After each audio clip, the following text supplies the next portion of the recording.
let's move on to the co-main event of the evening here. So we have a certified banger here, guys. So we have Ryan Spann versus Bogdan Guskov. Ryan Spann is 21-9. He is 2-3 in his last five. He's coming off that split decision loss to Anthony Smith.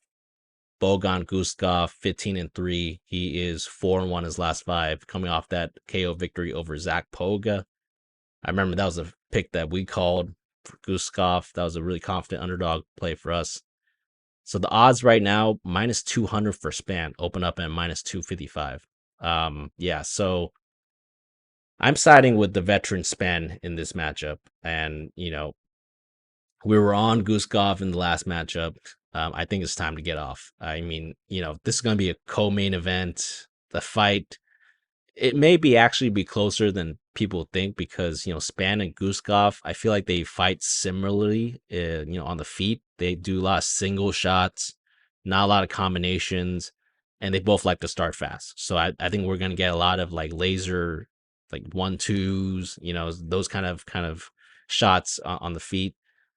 I do believe that the areas where Spann separates himself from Guskov, it's going to be his gas tank and his grappling advantage.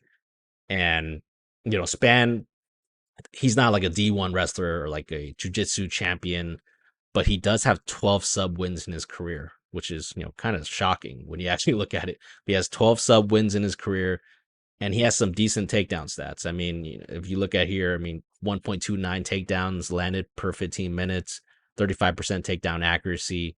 Not bad, right? So I think that he has just that veteran kind of game going for him with the stand up and the grappling. So, I like the fact that he has these two elements in his back pocket in case the stand up just does not go in his favor. Guskov is going to be stand up or bust in this matchup, in my opinion. I think he's going to be live early because he is a pretty dangerous striker himself.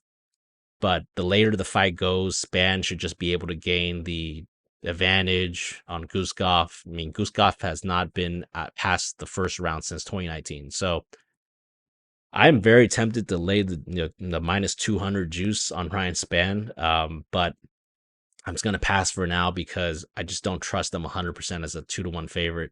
It is worth noting that Spann is he's 4-1 as a favorite in the UFC, and his one loss was as a favorite was that controversial split decision loss to Anthony Smith, where it really could have gone either way.